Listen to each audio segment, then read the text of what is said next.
I wasn't even in the room when it happened. There was no meeting invite, no warning, just silence. And then the door closed. On me. My name is Lisa. I had been with the company for 6 years.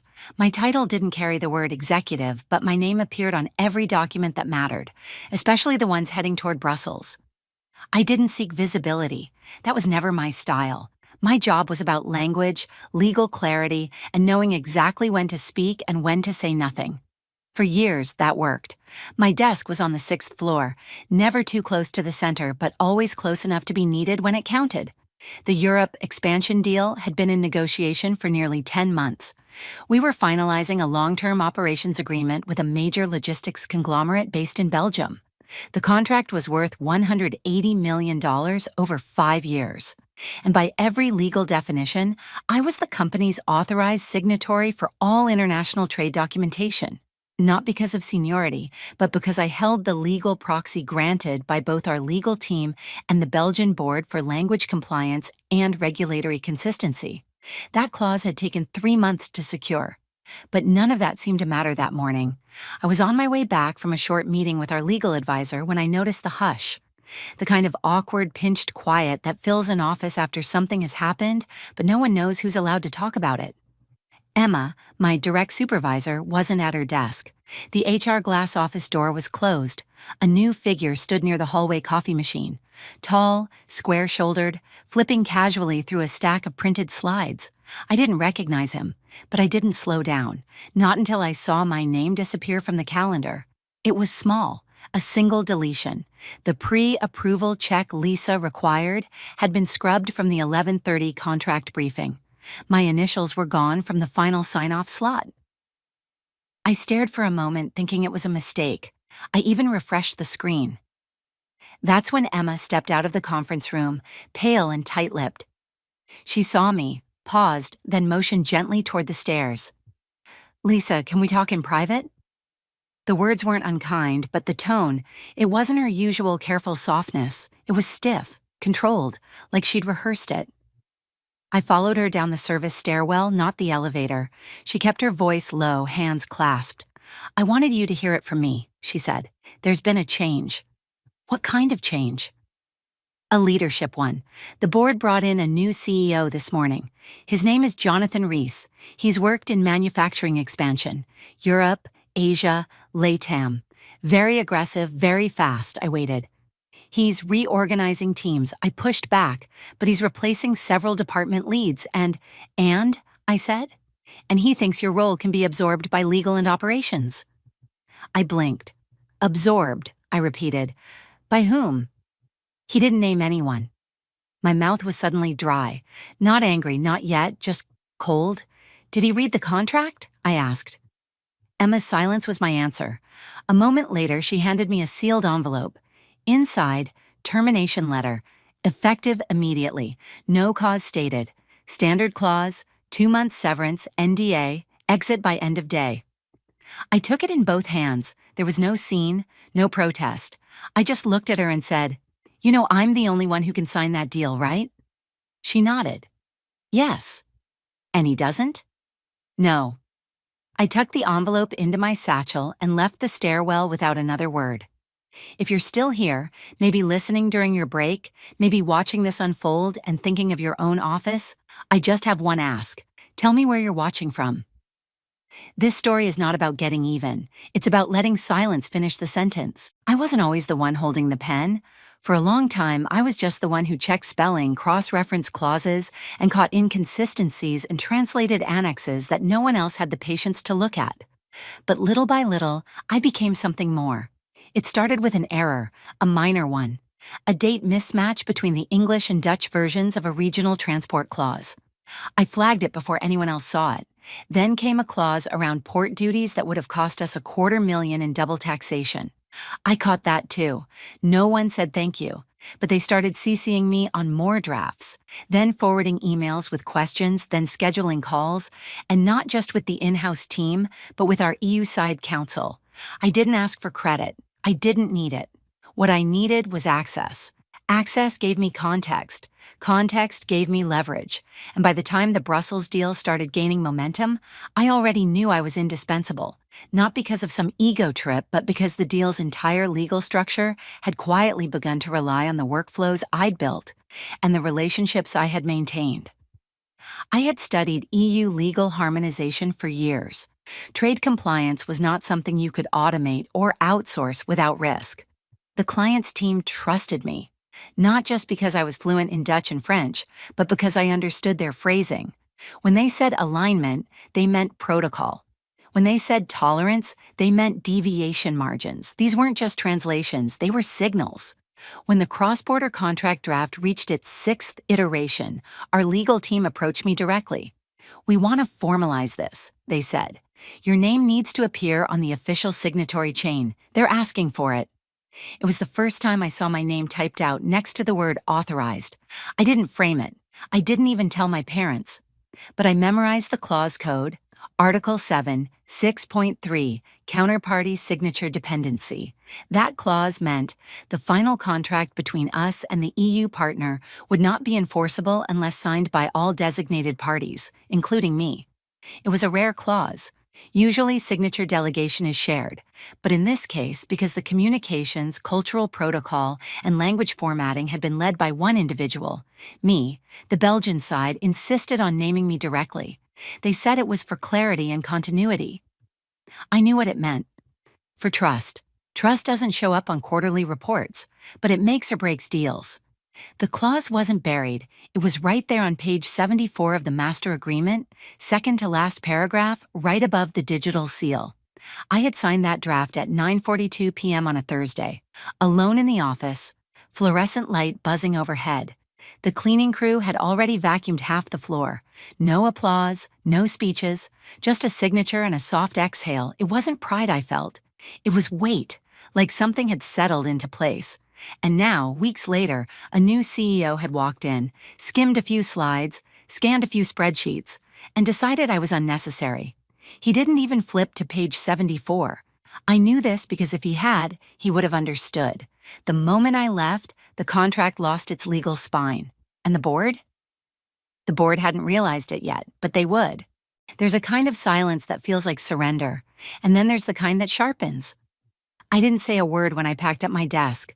No long emails, no hallway goodbyes, just quiet motions, removing one binder at a time, wiping down the surface, unplugging the charger I'd left coiled behind the monitor for years.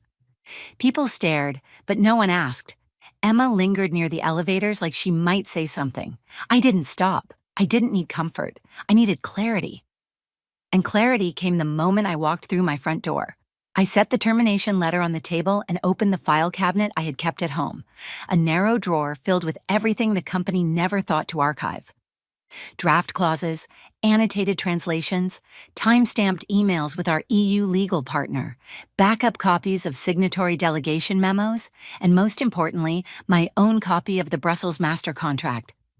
Article 7, 6.3, still there, still binding, still signed, by me. But the company's version? That was another matter. You see, most of our international agreements existed in shared legal systems, version-controlled, tracked, and restricted. But those systems only captured approved files. And just before I left, I did one last thing. I withdrew the signed version from circulation. Not out of malice, not as revenge, just as a formality. Because the Belgian team had submitted a final clarification that hadn't yet been incorporated, and I never allowed a contract to live on a server if it wasn't fully executed. It was my habit. It was also my leverage. The copy they had? Incomplete. No signature, no timestamp, no legal chain of custody. Just a draft. And no one else held the authority to finalize it.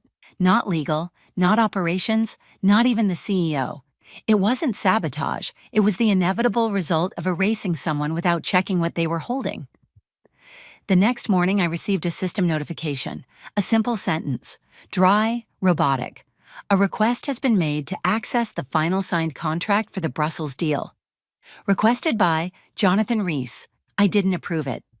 An hour later, another message came. This time from the legal team. Do you happen to retain the most recent signed copy of the international agreement? No greeting, no thank you, just a question, clinical and cold. I didn't respond because this was the moment I had waited years to understand. What happens when the person who holds the final piece chooses not to speak? I wasn't trying to destroy anything. I was letting absence speak for itself. Systems don't fall apart with noise. They crumble when no one can fill the empty space. And I had become that space. Not by accident, but by design.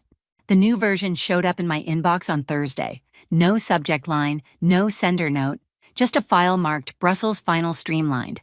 I opened it without thinking, habit maybe, or curiosity or something quieter. The kind of pull that happens when you see someone else holding what used to be yours. The formatting was clean, headers aligned, paragraphs tighter, clause 7.6 was still there. My name wasn't. At first glance it looked functional, legal, precise. But halfway down page 5, I stopped reading. They had rewritten the phrasing around cross-jurisdictional tax reporting, removed the modifiers, condensed the verbs. I remembered drafting that clause late one night while listening to a voicemail from our contact in Ghent. His voice tired, asking if we could reflect a specific compliance note tied to new VAT changes. That footnote was gone now, replaced by a generality. Same section, same label, but no history, no weight. It felt like reading a recipe copied by someone who had never cooked the dish. I scrolled further. In the signatory block, I saw it. Jonathan Rees, typed in neatly. No delegation filed, no secondary proxy, just a name, placed where it didn't belong, and still, no one had called. No one had asked about Article 7, 6.3, about the seal, about the authority, about who had the legal standing. They were moving forward without it. Or pretending to. Later that day, a colleague from finance forwarded me a note by accident, a thread between Jonathan and one of the board liaisons. The new version is tighter, he'd written. No more legacy clauses. Should be fine for final submission. Legacy, that word again. I sat back in my chair and let it repeat. When you erase something before understanding it, it doesn't make you efficient. It makes you fragile. Because what gets called legacy is often the part that holds everything together. The quiet agreement behind the language. The reason certain words were chosen. The trust that can't be searched for in bullet points. I knew what would happen next. They would send the document. The partners in Brussels would read it. And something in them, even if they couldn't say what, would tighten. Not in anger, not yet, but in hesitation. Because even in legalese, tone matters. Even in negotiation, fluency means more than language.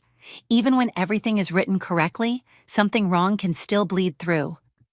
I closed the file and walked to the kitchen. The light was fading outside.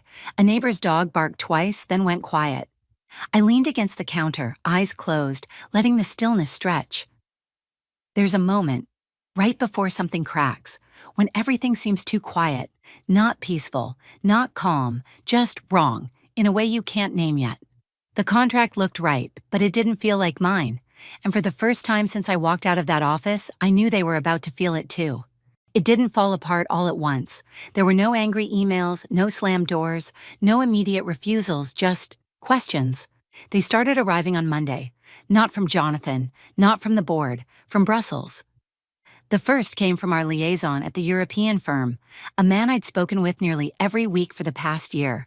His message was polite, formal, the kind you send when you're trying very hard not to offend. Can you confirm whether the updated document reflects the jurisdictional exemptions discussed in March? I read it twice, not because I didn't understand, but because I did. The clause was gone. The exemption had been cut. No one had told him. An hour later came another. We noticed a change in the language surrounding regional labor terms. Was this intentional or a formatting issue? Then another. There appears to be a shift in the phrasing of liability clauses. Could we get clarification on that intent? And then, the one that didn't ask about content but about presence. Will Lisa still be participating in final review? Her earlier insights were valuable for cultural framing. That one landed like a soft thud in the quiet. It wasn't a question. It was a message, a temperature check, a subtle way of saying, something feels off. I didn't respond, not because I didn't want to, but because I wasn't supposed to. They had removed me, and with me, the stabilizer. The next day, the messages grew shorter, sharper, no more introductory pleasantries, just subject lines like urgent, signature validity, and time sensitivity on local review. They started CCing Jonathan directly. I could picture his response, a carefully worded reply, confident, general, probably filled with phrases like realigning frameworks and optimizing deliverables. The kind of language that sounds intelligent until someone asks a specific question. And they did. On Tuesday afternoon, someone from the client side asked during a video call, "Can you walk us through why the designated signatory has changed? Was this renegotiated on both sides?" Jonathan paused. I wasn't there, but I heard about it. From Emma, from finance, from someone in operations who whispered over lunch.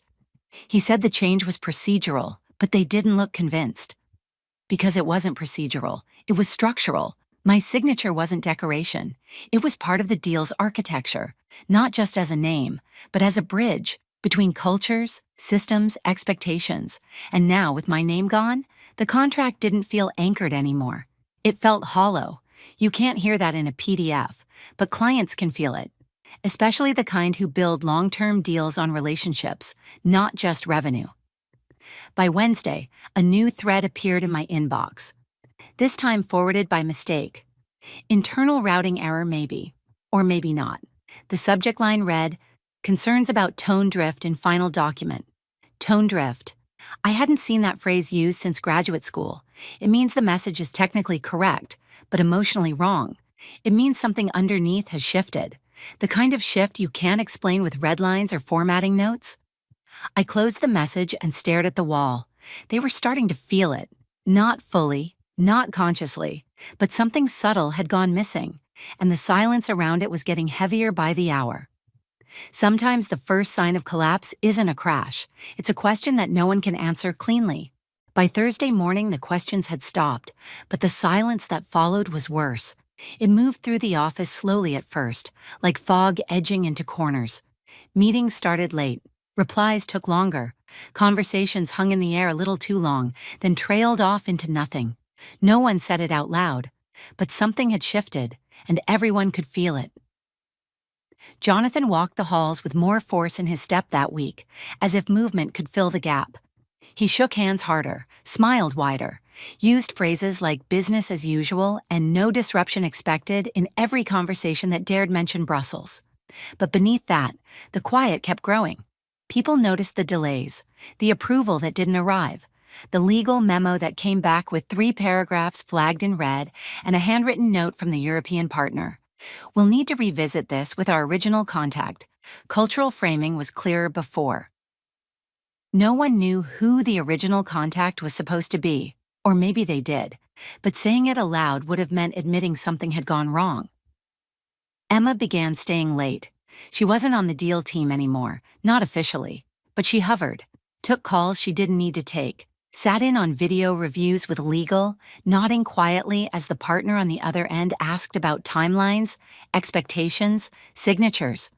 Just procedural adjustments, someone would say. And the partner would smile, but not with their eyes. One afternoon, someone from procurement whispered over coffee, "Do we know who's actually finalizing the deal? Is it still Jonathan?" No one answered. Later that day, I got a text from a junior staffer I'd mentored 2 years ago. "Do you happen to have a copy of the old agreement? The last one before things shifted? We just can't seem to get clarity." I didn't reply, not out of pettiness, but because this was the moment I'd seen coming from the very beginning. You can't replace fluency with formatting. You can't hand a client a contract stripped of its context and expect them to feel heard. And you can't erase the person who held all the memory and expect the system to remember anything on its own. By Friday, Emma sent me an email. The subject line was blank. The message was short. "They're asking for you. Again?" No context, no pressure, just a sentence. One line in a sea of white. I stared at it for a long time, because this wasn't about ego. This wasn't about going back. This was about what happens when a system that depends on one person tries to pretend it doesn't, and then realizes, too late, that silence is louder than absence. The room had been booked for weeks. Long glass table, floral centerpiece, Flag pins at every seat, one for us, one for them. The final signing with the European partners was supposed to be symbolic, a gesture, a celebration. But the chairs stayed empty longer than expected. The Belgian delegation arrived first. On time, dressed in navy and gray, cordial, precise. They brought their legal advisor, their VP of regional operations, and a silent third guest no one from our side recognized. Jonathan arrived second, with 2 VPs and a handler from comms. He looked confident from a distance, but up close the edges were starting to show. His collar sat uneven. His handshake lingered a moment too long. They exchanged small talk. Water was poured, laptops opened, but no one touched a pen. The lead from Brussels cleared his throat and gestured to the final document. "We've reviewed the updates," he said in English carefully. "But before we proceed, we'd like to confirm the signature chain. There appears to be a deviation." Jonathan straightened. "The new draft has been approved internally. We've streamlined responsibility. It'll just be me signing." There was a pause. Then, without raising his voice, the partner asked, "And the legal continuity clause, has it been formally restructured?" Jonathan blinked. "Which clause?" "Article 7, 6.3, the man said. Jonathan turned to his VP. The VP turned to the legal handler. No one spoke. The Belgian advisor slid a printout across the table. Highlighted in yellow was a sentence that had been on every version until now. "This agreement shall be considered void unless bearing signature from the designated cultural compliance proxy, as previously filed and recognized under EU regulation." My name had been on that line. It wasn't anymore. Jonathan cleared his throat. "That clause was from a prior draft. We've consolidated authority since then." "But we haven't," the partner said quietly. Silence. The third guest, the one no one had recognized, finally spoke. She was from the European Commission, regulatory observer, brought in to witness formal compliance, and she was shaking her head. "This agreement," she said, "cannot proceed until the designated proxy is present or replaced with equivalent authority under joint acknowledgement." Jonathan looked around the room. Emma sat near the corner, pale. No one met his eye. He opened his laptop, scanned a document. His fingers hovered over the trackpad, and then, for the first time since he arrived, he looked unsure. "Do you know where she is?" he asked, barely audible. The partner from Brussels closed his folder. "We thought you did." The room stayed silent for another full minute. Then someone from our side stood up. The meeting, the one planned for months, scheduled to close a $180 million deal, never started. Because it couldn't. Not without me. The message came in the late afternoon, not from Jonathan, not at first. It was Emma. "Lisa, I know you don't owe us anything, but the deal's in trouble. We need your voice in the room." I didn't reply, not because I wanted to punish them. I wasn't interested in vengeance, but some silences aren't about anger. They're about weight, and right now, I needed them to feel it. An hour later, my phone buzzed again. Unknown number, no voicemail, then another. Finally, the text came.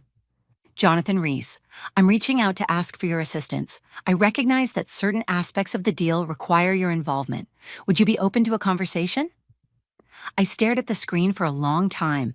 It wasn't an apology, but it wasn't avoidance either. It was a sentence shaped by someone who'd run out of explanations, and maybe, finally, out of pride. I waited.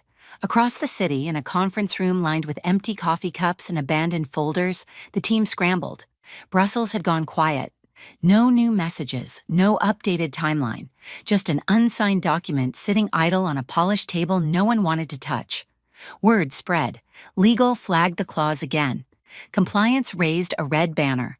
Finance asked about risk exposure if the deal stalled another quarter. And then the board stepped in. I wasn't in the room, but I heard enough to know what happened. They asked Jonathan one question. "Did you read the clause before you removed her?" He didn't answer, because he hadn't. He'd made a call based on speed, on optics, on an old instinct that says people who don't speak loudly must not matter. And now the silence was louder than anything he'd planned for. By 6:12 p.m., I received the second real message from Mr. Hallberg, chairman of the board.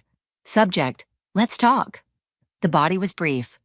"We'd value your insight at your convenience. There's an opportunity to re-engage." and correct course. It wasn't dramatic, it didn't beg, but it did something far rarer in corporate communication. It acknowledged that something had gone wrong, and that I might be the only one who could make it right. I closed the laptop without replying, then stood by the window and watched the city below. The long rows of offices still glowing into the evening, full of people staying late, trying to undo decisions made too quickly by people who never had to explain them. I wasn't waiting for an invitation. I was waiting for the moment they understood what I'd known all along. It wasn't my presence that changed the deal. It was what they lost when I left. We met in a smaller room this time. No boardroom, no nameplates, no hierarchy, just two chairs, a clean table, and a skyline blurred by morning fog. Mr. Hallberg stood when I entered. He didn't offer a handshake right away. He let the moment settle, like he understood that a pause could mean more than a speech. "Thank you for coming," he said. I nodded but didn't speak. He sat down, took a quiet breath. "I'll say this plainly," he began. "You were right. We mishandled the transition. We overlooked the structure you'd built, and we let someone dismiss it without asking how it worked." I didn't flinch. I'd already lived that part. He opened a folder, pushed it across the table. Inside, an offer. Not to return to my old role, to define a new one. Director of Strategic Compliance and Cultural Integration. Full leadership, full autonomy. Oversight of all international partnerships, not just Brussels. And something else. A letter, pre-drafted, reinstating Article 7, 6.3 with my name in full, signed on both sides. "This doesn't undo what happened," he said, "but it sets a foundation, if you want it." I looked at the paper for a long time, not out of hesitation, but because it felt surreal to see, finally, in writing what I had known for years. I was never just a translator, never just a coordinator. I was the infrastructure they never documented. "I accept," I said. Calm, clear, no smile, because this wasn't a victory, it was a reset. By the end of the week, my new office was ready. Not the old corner desk I used to sit at, tucked between legal and operations. This one had a window, a closed door, a seat at the table, and a team beneath it. Emma brought me coffee on my first morning back. She didn't say much, just left it on the desk and smiled. Across the hall, people moved with quiet urgency. The Brussels deal had resumed, with me in the review chain, with my voice on the call. I joined the meeting 3 minutes after it started. Not late, just deliberately. Enough time for them to feel the room without me, then feel it shift when I entered. The partner from Brussels saw me and smiled, not politely, but with something softer, relief. "Lisa," he said, "you're back." "Briefly," I replied, "just to land the plane." And we did. Signatures were exchanged, formalities completed, no more questions, no more silence. And for the first time in months, the room felt aligned again. The headlines came a week later. Global logistics deal finalized after brief delay. Harkwell appoints new director to oversee cross-border strategy. My name appeared once, quietly, line 4, no quote, no photo, which was exactly how I wanted it. Because this wasn't about spotlight, it never had been. I didn't stay late my first full week back, didn't work weekends, didn't try to prove anything to anyone. I walked in, led what needed to be led, left when the work was done. There was a rhythm now, one I controlled. People spoke to me differently. Not with caution, but with clarity. Like they'd learned to measure their words, not because I demanded respect, but because the absence of mine had taught them what it meant to have it. Jonathan Rees resigned quietly. No announcement, no statement. Just a calendar invite titled Transition Planning. They gave him a consultant title, a package, and a reminder, read before you remove. I didn't attend his exit meeting, didn't need to. The system had already said what I never had to. By month's end, the Brussels team sent a small package, a thank you note and a gift, a hand-bound copy of the signed agreement with one sentence printed on the inside cover. Trust is the clause no one sees, and the one we always feel missing. I kept it on the shelf, not for validation, but to remember what silence can teach. Now, when people ask what I do, I tell them the truth. Not my title, not the department. Just this. I'm the person they call when the deal depends on being understood, and I no longer wait to be invited into the room. Because the rooms I build now, they don't forget who locked them into place. If you've ever had your name removed from a project you bled for, if you've ever watched someone else sign what you built, then hear this. You're not invisible, you're not replaceable, and you're not done. Some battles don't need noise. They need structure. They need absence. They need time. And when that time comes, let your return feel like gravity. Not for revenge, but to remind them some people leave, and some people build what stays.